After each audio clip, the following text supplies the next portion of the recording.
If you keep a very small circle of friends, or maybe you prefer to be completely alone, society often labels you as antisocial, difficult, or lonely. But psychology says something very different. It says you likely possess a high social IQ and a rare personality trait called relational depth. If you can count your true friends on one hand, it's not because you are bad at making friends. It's because you have fundamentally different wiring when it comes to connection.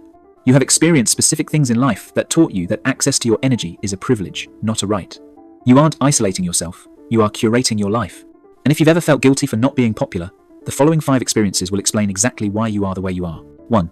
You have a physical intolerance for performative socializing. You have probably experienced a moment where you were in a group setting, a party, a dinner, a meeting, and you suddenly felt your energy battery drained to zero.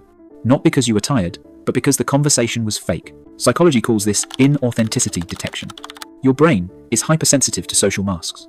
You can sense when someone is complimenting you but doesn't mean it, or when people are gossiping to bond. For most people, this is just socializing. For you, it is exhausting. You have learned that you would rather sit in a room by yourself and stare at a wall than spend 1 hour participating in a conversation that has no soul. You cut your circle small, not to keep people out, but to keep the peace in. 2. You experienced a trust trauma that raised your standards. People with small circles usually share one specific history. You used to be the person who fixed everyone. You used to have a big group. You were the giver, the listener, the one who showed up. And then, you got burned. Maybe it was a specific betrayal, or maybe it was a slow realization that while you were checking on everyone else, nobody was checking on you. Psychology suggests that this creates a high trust threshold. You learned the hard way that friend is a heavy word.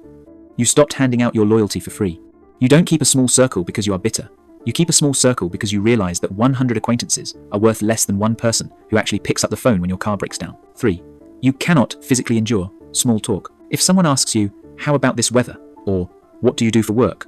your brain immediately checks out. You have probably experienced being called intense or quiet because you refuse to engage in surface-level chatter. Research on giftedness and social interaction shows that people with higher cognitive processing crave macro conversations. You want to talk about ideas, about fears, about why we are here, about the universe. If a connection doesn't have depth, you view it as a waste of time. You aren't being rude, you are just conserving your mental energy for the conversations that actually matter.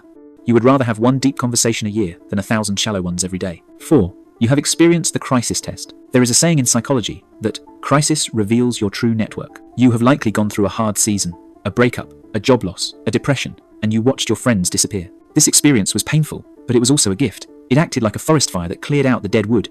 You realized that most people are just there for the party, not the cleanup. This experience gave you crisis clarity. It taught you that the person who sits with you in the dark is the only one who deserves to walk with you in the light. Your circle is small because you only kept the survivors. 5. You have discovered JOMO, the joy of missing out. While the world suffers from FOMO, fear of missing out, you have experienced the bliss of a cancelled plan. You have reached a point where your own company is better than forced company. This isn't isolation, it is self-sufficiency. Psychology shows that the ability to be alone without feeling lonely is a sign of high emotional maturity. You don't need a crowd to validate your existence.